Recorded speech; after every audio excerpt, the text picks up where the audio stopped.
disembah. Terima kasih Tuhan Yesus. Haleluya.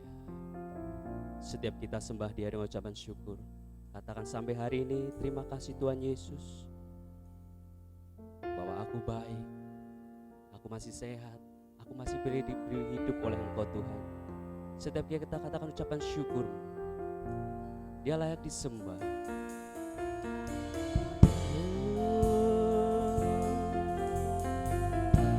Terima kasih Yesus. Haleluya. Terima kasih Tuhan. Kami bersyukur. Haleluya. Ku sembah Engkau Tuhan. Kau layak diagungkan.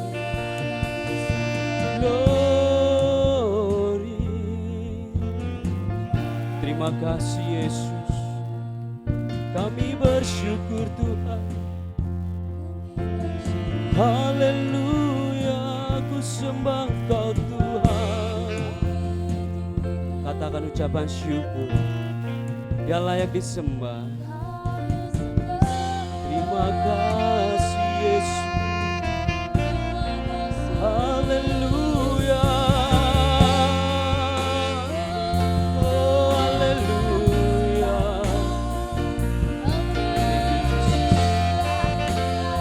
Setiap kita boleh masuk hadirat-Nya dengan ucapan syukur. Haleluya, ku bersyukur Tuhan. Ku bersyukur, Kau sungguh sangat baik. Terima kasih Yesus. Oh Tuhan, terima kasih. Terima kasih. Terima kasih Tuhan Yesus.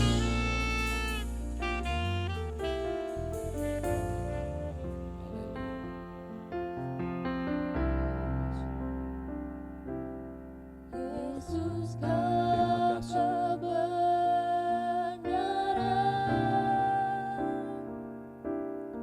yang menyelamatkanku.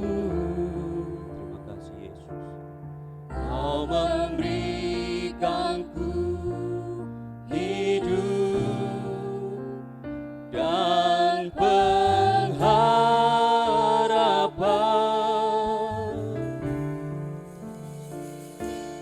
Ku ikut kehendak-Mu, ku perlu anugerah-Mu. Nyatakan janjiku kepadamu.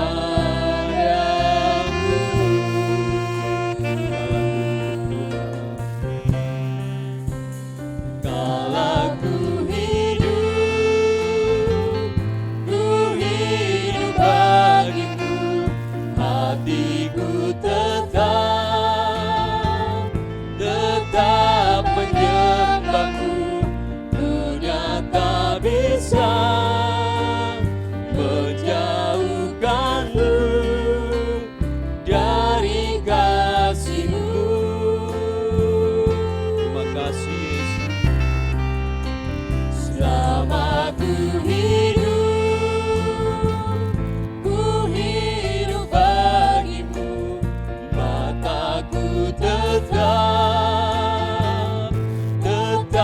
memandang-Mu. Dunia tak bisa menjauhkanku dari kasih-Mu. Terima kasih Tuhan. Mari jemaat Tuhan bangkit berdiri. Kita angkat pujian dengan sungguh-sungguh, katakan Yesus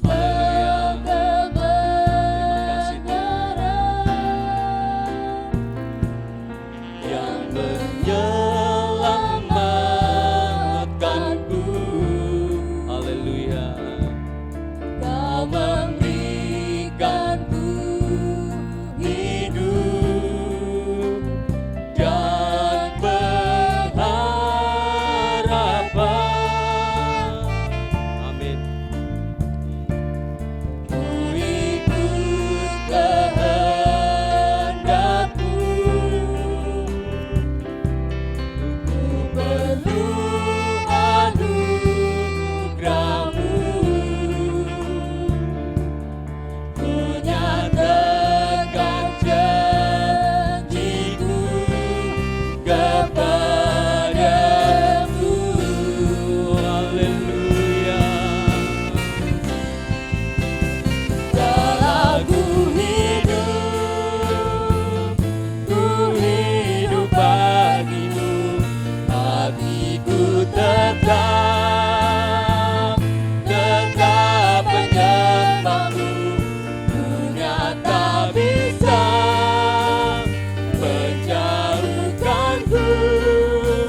Tuhan angkat pujian ini dengan sungguh-sungguh.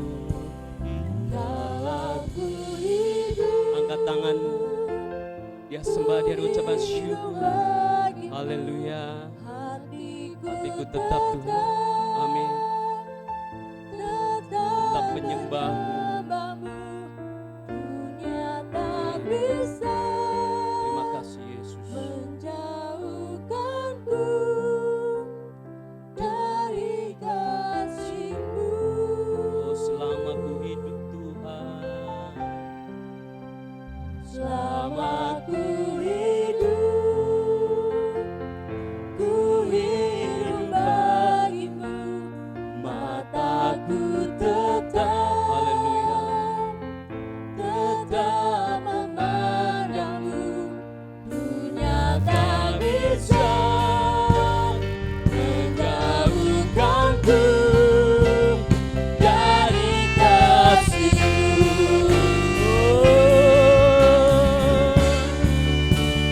Dalam ku hidup bagimu, hatiku tetap menyembahmu. Dunia tak bisa menjauhkanmu dari kasih-Mu. Oh, selama ku hidup, Haleluya. ku hidup bagimu, mataku tetap memandangmu. Dunia tak bisa menjauhkanku dari kasih-Mu.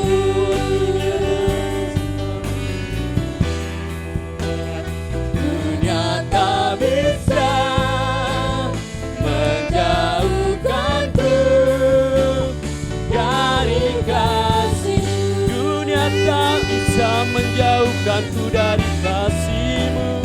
Dunia tak bisa menjauhkanku Dari kasih-Mu. Berikan kemuliaan buat Tuhan kita Yesus Kristus. Segala puji dan hormat syukur ya Tuhan. Terima kasih untuk Bagaimana kabarnya? Baik-baik saja ya. Barusan kapan ya? Beberapa menit yang lalu lah kita dapat kabar Pak Bupati positif COVID gitu ya. Ternyata benar. Biasanya kan berita-berita kayak gitu agak membingungkan, ternyata terus keluar di surat kabar gitu. Tapi sore ini kita akan membahas tentang apa sih? Insecure. Ini adalah sebenarnya istilah yang lama yang sudah ada sejak zaman dahulu kala, tapi baru-baru ini muncul lagi, baru-baru ini populer lagi, biasanya di kalangan anak muda. Insecure, biasanya kadang-kadang anak muda yang kurang pede, yang agak gimana gitu, rasa tiba-tiba ngomong aku insecure nih. Apa sih sebenarnya insecure itu?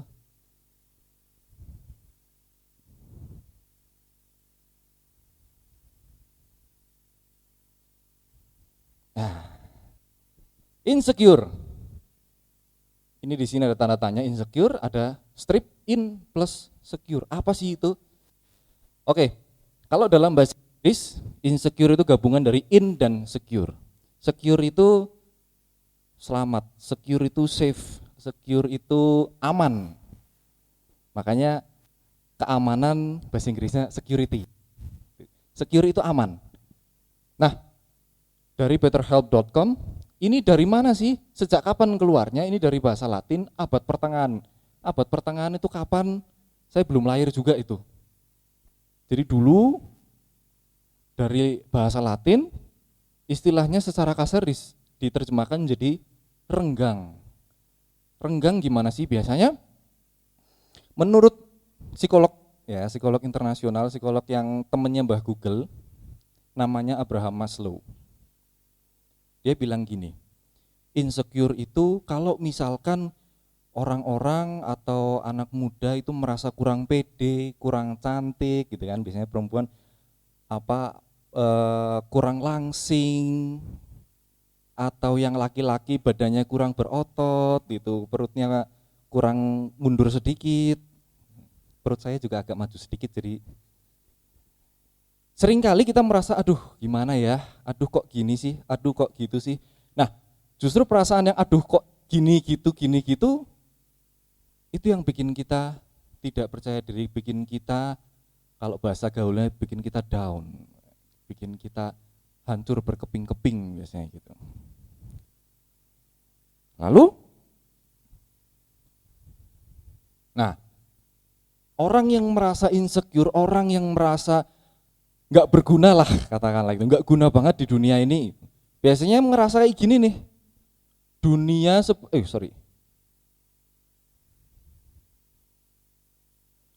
sebagai hutan yang mengancam. Rasa-rasanya aku sendirian nih di sini. Samping kanan kiri depan belakangku nggak ngerti apa yang aku rasain. Seringkali ngerasanya gitu, apalagi kalau habis putus cinta, aduh, itu kan ambiar kalau katanya Om Didi. Lalu sebagian besar manusia berbahaya egois. Dari rasa aku ngerasa nggak diperhatiin, aku kok dibeginikan, lalu melihat sekitarnya itu berbahaya, melihat sekitarnya itu egois, tidak ada yang mengerti diriku. Merasa ditolak, terisolasi, cemas, bermusuhan. Kok aku gini banget ya? Biasanya orang yang laki-laki, kayak saya laki-laki, saya pernah nih ngerasa ngelihat teman-teman gitu kan, apalagi ngelihat mahasiswa saya nih, melihat taruna saya badannya kekar-kekar, gede-gede gitu kan. Kadang saya mikir, saya kalau kayak gitu gimana ya, kok saya nggak bisa gitu ya gitu kan.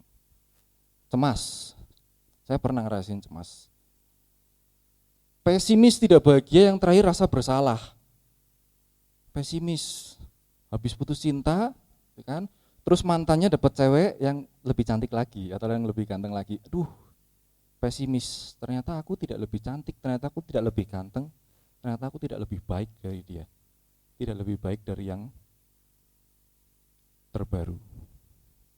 Ini yang berbahaya. Kenapa sih? Apakah merasa insecure itu, merasa tidak aman itu manusiawi? Ya, manusiawi. Tetapi apakah itu boleh dilanjutkan? Nah, sekarang kita lihat. Kita butuh rasa aman, ya. Kita butuh rasa nyaman. Tapi gimana caranya?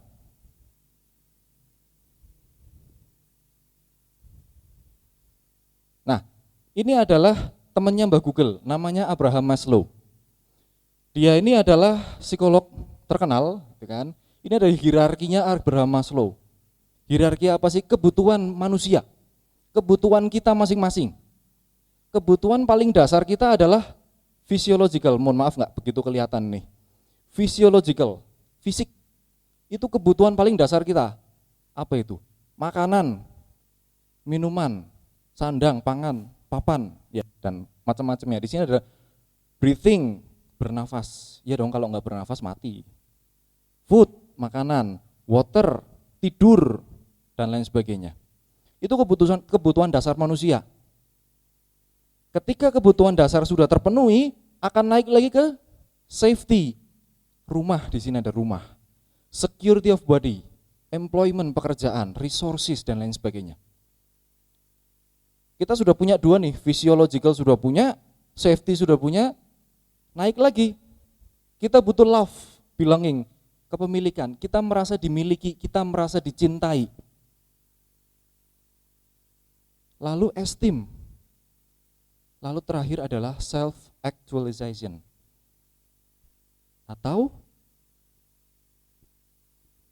mengekspresikan diri. Kita sudah punya semuanya, merasa nyaman, merasa aman, merasa kita punya semuanya, lalu kita ekspresikan diri kita sendiri. Sadar atau enggak sadar, itu yang kita alami. Pertanyaannya adalah, apakah itu baik atau tidak? Nah,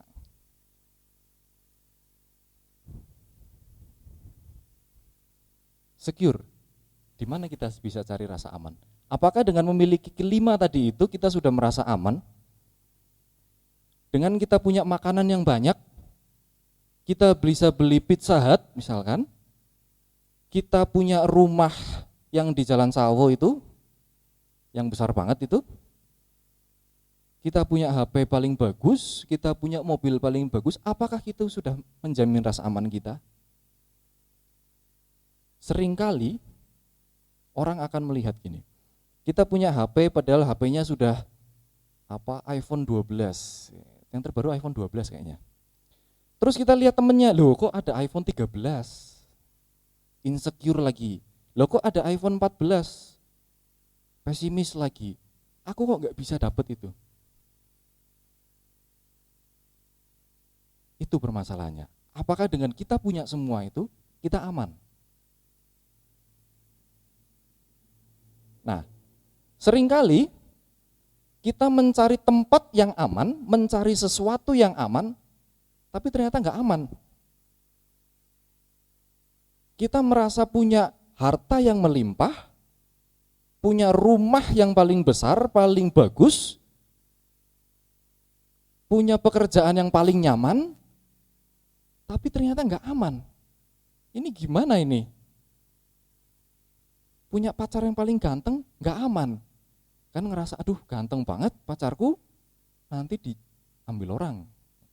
Nah, seringkali kita cari tempat aman namun nggak aman. Di mana sih? Yang pertama adalah in other people.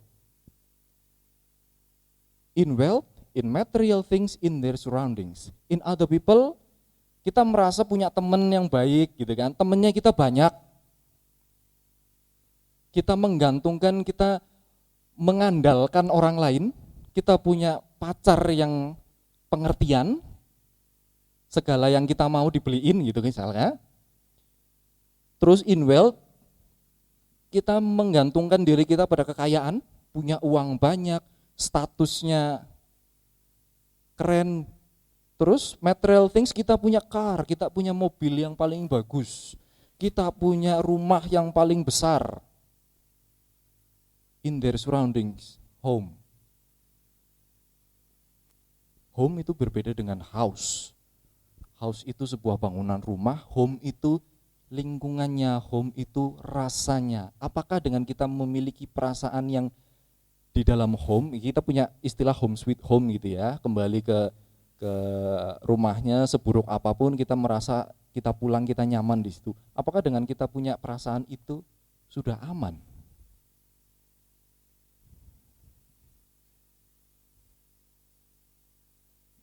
Pertama, in other people. Mari kita buka dalam Yeremia 17:5-6. Yeremia 17:5-6. Begini bunyi firman Tuhan. Beginilah firman Tuhan. Terkutuklah orang yang mengandalkan manusia, yang mengandalkan kekuatannya sendiri, dan yang hatinya menjauh daripada Tuhan. Ia akan seperti semak bulus di padang belantara, ia tidak akan mengalami datangnya keadaan baik. Ia akan tinggal di tanah angus, di padang gurun, di negeri padang asin yang tidak berpenduduk. Amin. Orang yang tidak mengandalkan Tuhan, ya ini, gambarannya seperti ini. Seperti semak, sendirian, kering, nih kan, pecah-pecah, nggak ada air, panas. Itulah yang gambarannya yang terjadi ketika kita tidak mengandalkan Tuhan, ketika kita hanya mengandalkan orang lain. Seringkali karena saya pernah mengalami sendiri. Kita yang baru lulus kuliah gitu ya, fresh graduate, bingung nih cari kerja. Nah, pernah satu kali dulu waktu tahun 2000, saya lulus 2012. Lulus 2012, saya bingung cari kerja kan, lamar sana sini nggak keterima. Biasa itu permasalahannya lulusan baru kan gitu. Terus mama ngasih tahu, ini kamu kirim ke sini, kan? Dia bisa menjanjikan kamu masuk kerja. Percaya dong, namanya fresh graduate, butuh kerja cepet, kirim. Enggak ada panggilan juga. beberapa kali ngirim nggak ada panggilan juga. Nah itu, seringkali kan, kita percaya dia akan membantu kita, orang lain akan mengerti masalah kita, akan membantu masalah kita, tapi ternyata apa? Kita dapat kecewa. Itulah gambarannya. Kecewa itu kering, kering, kecewa, nggak ada airnya, apa-apanya. Yeremia ini dibagi dua kan, pergumulan nabi ya, ada bangsa yang berdosa, terus bagian kedua adalah hari Sabat. Terus pertanyaannya, kok banyak pertanyaan ya? Istilah kutuk ya, jadi bangsanya itu dikutuk. Istilah kutuk itu berasal dari bahasa Ibrani, dijijikkan dan dijauhi oleh Allah. Siapa yang dikutuk? Bangsa Yehuda. Kenapa? Pertanyaannya kenapa? Ada 4 yang dijelaskan dalam Yeremia, itu ada 4. Bersekutu dengan Mesir, beribadah kepada Baal, praktik pelacuran, dan terakhir korupsi. Kurang sayang apa sih Allah? Kurang sayang apa sih Tuhan kepada bangsa Israel? Tapi permasalahannya bolak-balik itu terus. Ya itulah kita. Seringkali kita dikasih berkat, ingat, ya kan? Dikasih berkat, terima kasih Tuhan, besoknya lupa. Kita dalam kesusahan, Tuhan tolong, begitu kasih berkat, lupa lagi. Nah, kurang sayang apa coba Tuhan?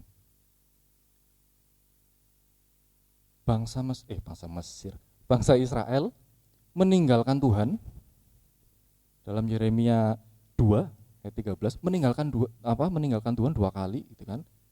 Meninggalkan sumber air yang hidup dan menggali sumurnya sendiri yang bocor.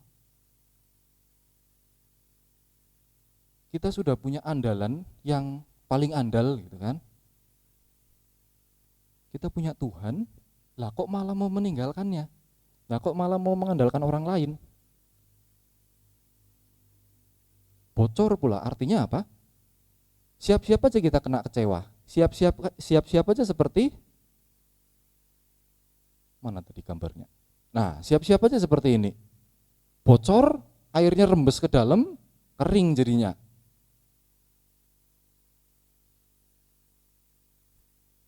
Lalu begitu sudah ditolong Tuhan, malah beribadah kepada Baal.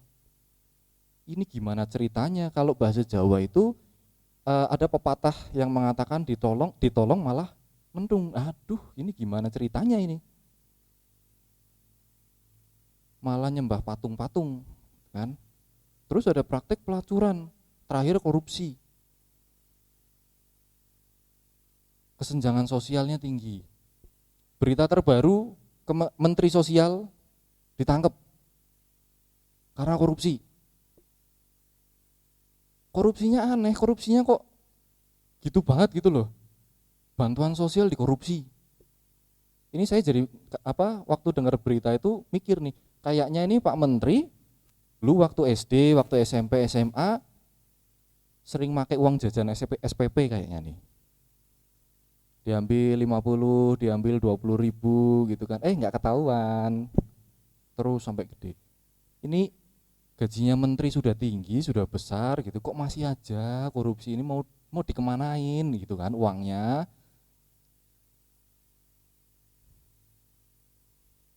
Nah, dosanya telah tertulis dengan pena besi yang matanya dari intan kan. Pena yang biasa aja, yang warnanya hitam, kalau kita mau menghapus kita butuh tip X. Kalau dulu sebelum waktu SMP SMA nggak boleh pakai tip X, kita pakai penghapus yang biru yang kasar itu. Kalau kita menghapus terlalu kasar, kertasnya ikut hilang. Nah, apalagi ini dosanya bangsa Yehuda tertulis menggunakan pena besi, matanya dari intan. Sebuah batu yang keras ditulis, susah hilang. Lalu ganjarannya apa? Disebutkan dalam Yeremia 17:13, 3, 17, 11, 17, 6, 4, 17, 4. Yang pertama, harta kekayaannya dirampas. Jadi budak di negeri yang tidak dikenal. Murka Tuhan seperti api menyala-nyala, seperti semak bulus kering, gak ada airnya.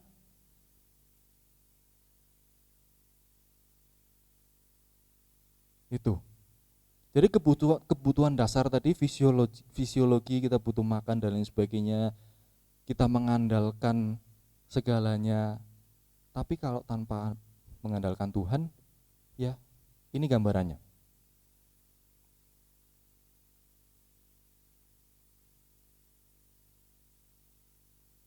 Nah, kita sudah berusaha nih, aku percaya sama orang ini tapi kok dikecewakan kan. Ada kasus lain, kasus yang korupsi tadi. Aku sudah kaya gitu kan, tapi kok lihat tetangga sebelah lebih kaya lagi. Aku butuh lebih kaya lagi. Ini adalah hal yang kedua di mana kadang kita cari kekayaan, kadang kita cari menganggap kekayaan itu aman buat kita. Semakin kita kaya, kita semakin aman. Wajar karena segalanya bisa dibeli kan, uang bisa segalanya dibeli pakai uang gitu kan. Meskipun ada pepatah uang tidak bisa membeli segalanya. Tapi tidak dapat dipungkiri kita beli apa-apa butuh uang. Nah, lalu Ayub 31 24 sampai 28. Mari kita baca sama-sama. Kita buka dalam Ayub pasal yang ke-31 ayat 24 sampai 28.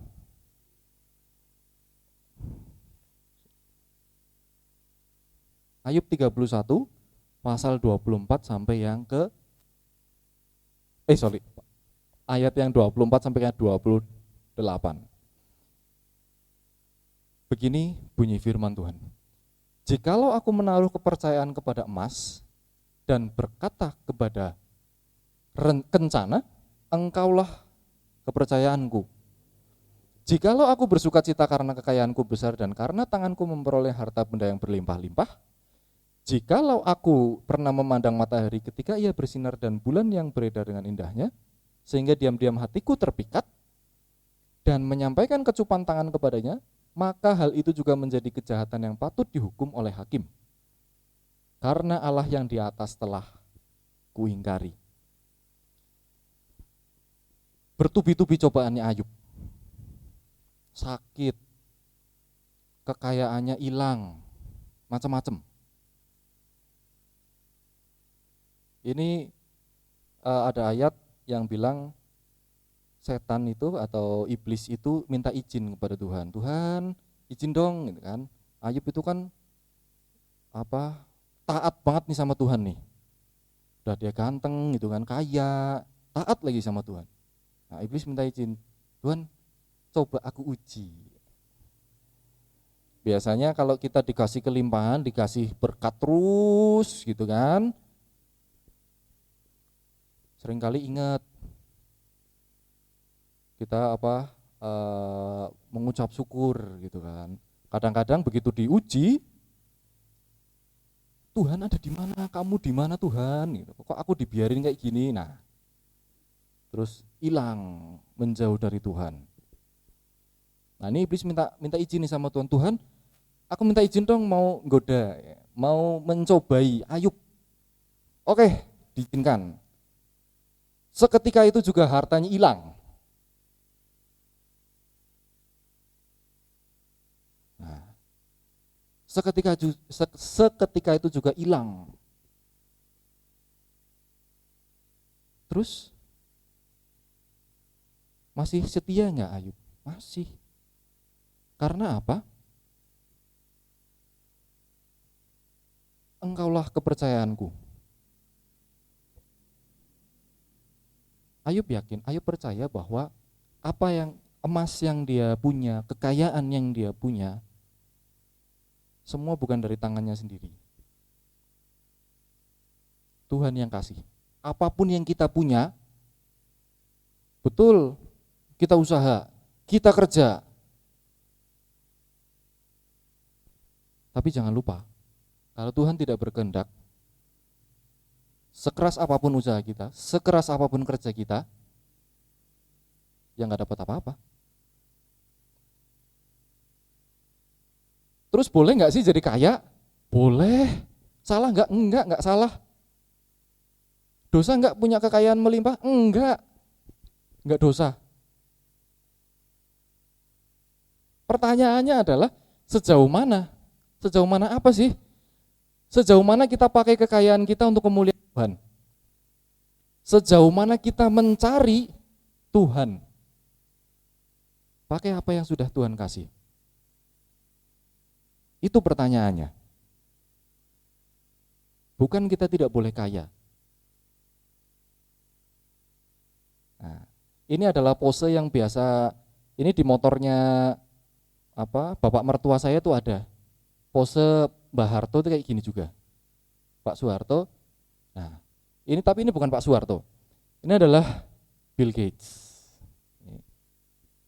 CEO Microsoft, kalau nggak salah. Bener ding, CEO Microsoft.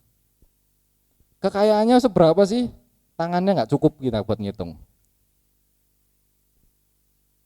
Tapi kok dia tambah kaya ya? Dia itu punya foundation, punya yayasan. COVID ini dia ngasih dana segala macam untuk penelitian vaksin dan lain sebagainya. Kok tambah kaya sih? Percayalah, memang sudah diajarkan. Ketika kita memberi, kita tidak akan kekurangan.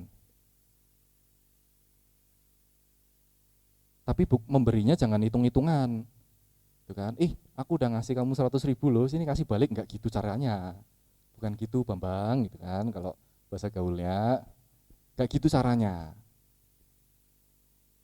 Jadi kita kasih, gitu kan, memohon berkat Tuhan bahwa apa yang kita kasih, apa yang kita beri, kekayaan yang Tuhan kasih, lalu kita kasihkan ke orang lain, kita berbagi berkat, kita berbagi kasih, itu semua untuk Tuhan.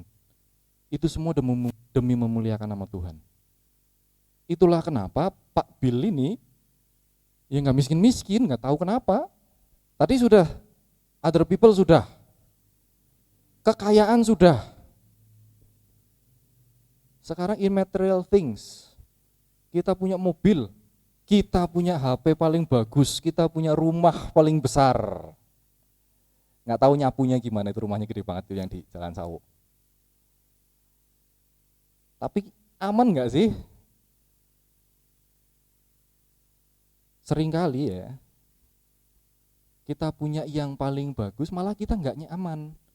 Aduh ini kalau dicuri gitu kan, aduh ini kalau hilang, kalau jatuh, gimana? Nah malah jadi nggak nyaman lagi kan?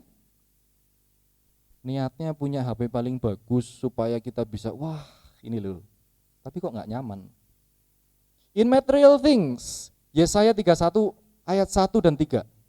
Celakalah orang-orang yang pergi ke Mesir, minta pertolongan yang mengandalkan kuda-kuda, yang percaya pada keretanya yang begitu banyak, dan kepada pasukan berkuda yang begitu besar jumlahnya, tapi tidak memandang kepada yang Maha Kudus, Allah Israel, dan tidak mencari Tuhan. Sebab orang Mesir adalah manusia, bukan Allah, dan kuda-kuda mereka adalah makhluk yang lemah, bukan roh yang berkuasa.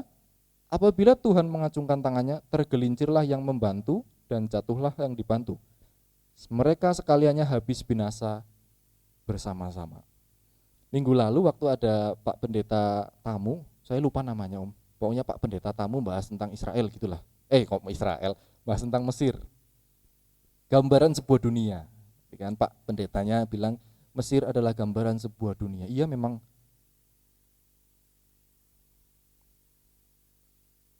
besar, gitu kan, negaranya maju ketimbang Israel yang dulu masih jatuh bangun apa gitu. Dulu Israel belum bisa bikin roket. Nah, tapi nggak boleh sebenarnya Tuhan nggak boleh nih Israel masuk ke Mesir, nggak boleh. Tapi dilanggar. Ini gimana ini ceritanya?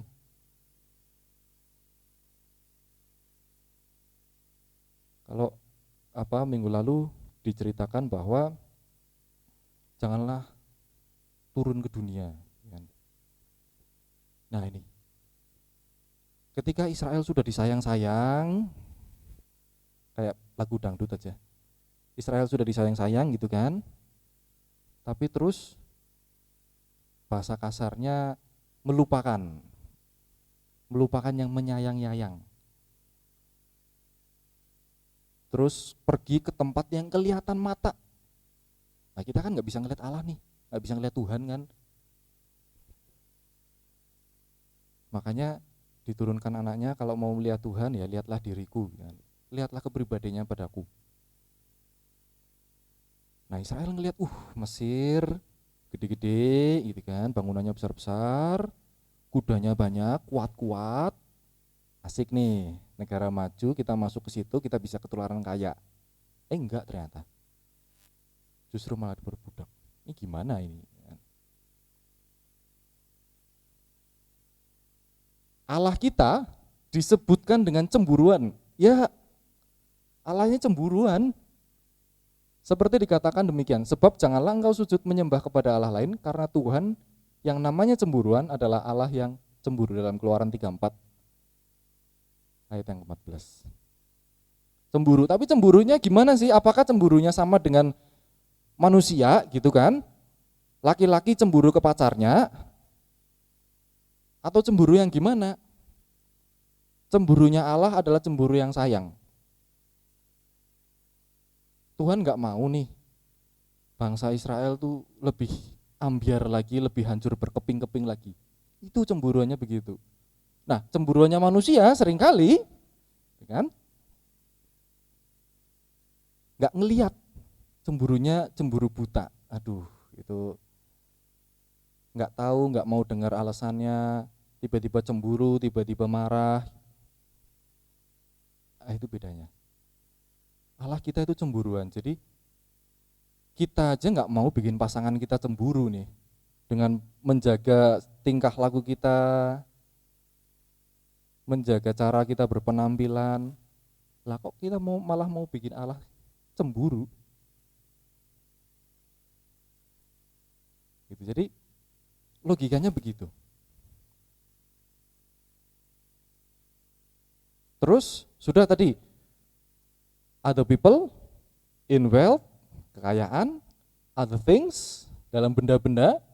Nah, ini yang terakhir, seringkali kita mencari ini untuk merasakan rasa nyaman, merasakan rasa aman in their surroundings, sekeliling kita. Kita sudah punya pekerjaan nyaman, lingkungan kita, rumah kita, sekelilingnya itu aman, ada satpam 24 jam, yang keliling 3 satpam gitu misalnya. Aman. Tapi kalau tiba-tiba, nah kayak pandemi ini kita sudah merasa nyaman gitu kan, banyak pilot yang di PHK. Uangnya besar tuh, sudah nyaman kita jadi pilot, kita sudah berfoya-foya, pandemi di PHK. Tiba-tiba punya pekerjaan nyaman, punya sekelilingnya nyaman, tiba-tiba ada maling, tiba-tiba kebakaran, tiba-tiba BBM naik nih, harga cabai naik. Untungnya saya nggak begitu suka cabai, jadi nggak masalah. Harga cabai naik, harga sayur naik, harga telur naik, khawatir, insecure lagi, tidak nyaman lagi, tidak aman lagi. Terus gimana?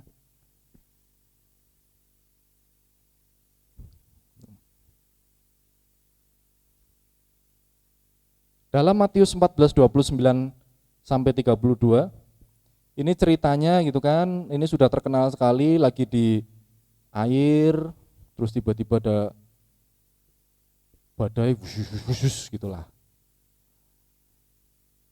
Khawatir kan, ya itu, kamu kok khawatir? Hai orang yang kurang percaya, mengapa engkau bimbang? Tiba-tiba langsung reda, anginnya reda. Kenapa kok kita khawatir sama hidup kita?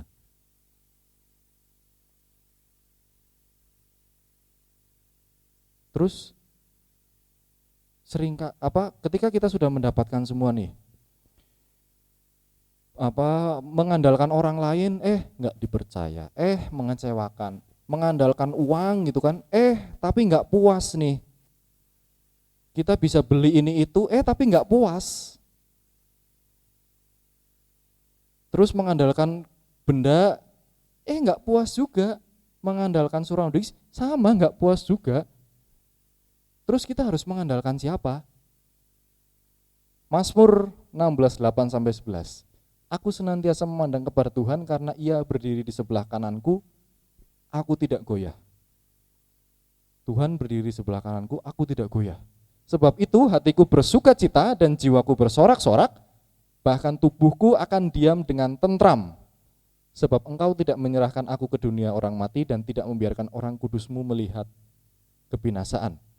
Engkau memberitahukan kepadaku jalan kehidupan, di hadapan-Mu ada sukacita berlimpah-limpah, di tangan kanan-Mu ada nikmat senantiasa. Terus kita harus mengandalkan siapa? Nah ini, Tuhan. Kenapa? Sudah dijelaskan. Engkau memberitahukan kepadaku jalan kehidupan. Ada satu ayat yang terkenal juga, rancanganku adalah rancangan damai sejahtera, bukan kecelakaan, bukan rancangan kecelakaan. Ketika kita mengandalkan Tuhan, Tuhan akan memberi jalan kehidupan. Sukacita berlimpah-limpah. Sukacitanya seperti apa sih? Saya melihat kepada kehidupan saya sendiri, uangnya saya tipis nih, dompetnya tipis gitu kan. Aduh, udah akhir bulan, biasanya tanggal 27, 28 itu dompetnya udah mulai tipis-tipis kan. Tanggal 20 udah ngorek-ngorek sana sini. Apakah berlimpah-limpah yang dimaksud sini? Kita punya kekayaan yang melimpah, kita punya rumah yang melimpah dan segalanya melimpah menurut dunia? Banyak kita lihat orang yang ekonominya tidak lebih baik dari kita, tetapi mereka justru tersenyum, mereka sering tertawa. Kenapa? Karena melimpah yang di sini bukan melimpah urusan duniawi, bukan yang hanya terlihat di mata, tetapi rasa aman itu sendiri, rasa nyaman itu sendiri. Berkat Tuhan cukup buat mereka, melimpah untuk mereka. Jadi jangan pakai ukuran manusia, jangan pakai ukuran uangnya harus banyak, tidak. Paulus berpesan, janganlah hendaknya kamu khawatir tentang apapun juga, tapi nyatakanlah dalam segala hal keinginanmu kepada Allah dalam doa dan permohonan dengan ucapan syukur. Kita khawatir, kita merasa insecure, kita merasa tidak aman, kita merasa, ya Tuhan, aku harus bayar SPP anakku, ya Tuhan aku harus beli buku, aku harus beli sayur dan lain sebagainya, tapi nggak ada uang. Bawa dalam doa.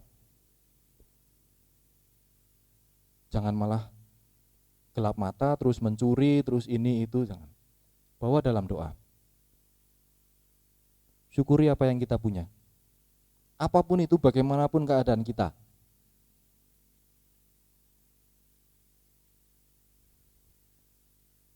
Damai sejahtera Allah yang melampaui segala akal akan memelihara hati dan pikiranmu dalam Kristus Yesus. Kita akan diberi janji damai sejahtera.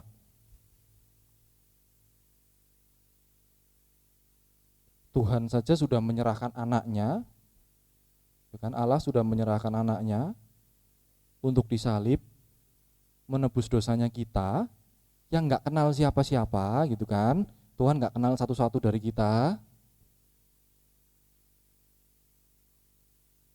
tapi mau menebus dosanya. Lah kok Tuhan yang sudah begitu baiknya malah kita kecewakan?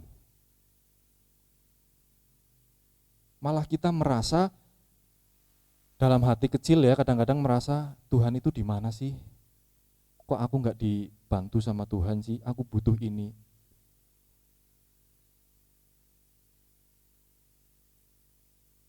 Jadi tetap terus mengandalkan Tuhan.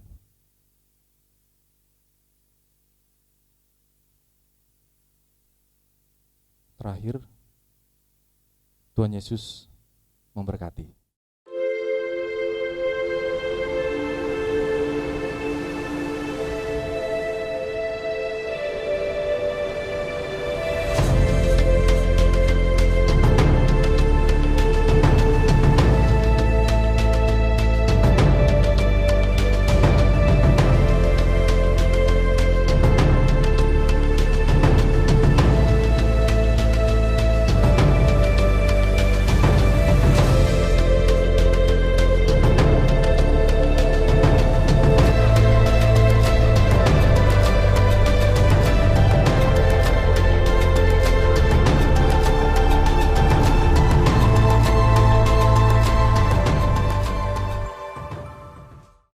Kami bersyukur kepada Engkau Tuhan.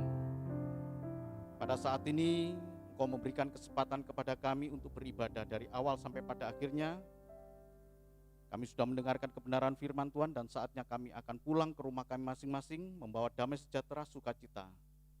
Bapak, Ibu, dan saudaraku yang kasih Tuhan, terimalah berkat dari Allah Bapa di surga, kasih dan cinta Tuhan kita Yesus Kristus, anaknya yang tunggal, dan penghiburan kekuatan dari kuasa Roh Kudus menyertai kita mulai saat ini, esok, bahkan sampai Maranatha Tuhan datang. Dia Allah yang memberkati kita, Dia Allah yang menyinari kita dengan wajahnya dan memberikan kepada kita kasih karunia. Dia Allah yang menghadapkan wajahnya kepada kita dan memberikan damai sejahtera. Di dalam nama Tuhan kami Yesus Kristus, kami mengucap syukur. Terpujilah Engkau Tuhan. Haleluya. Amin.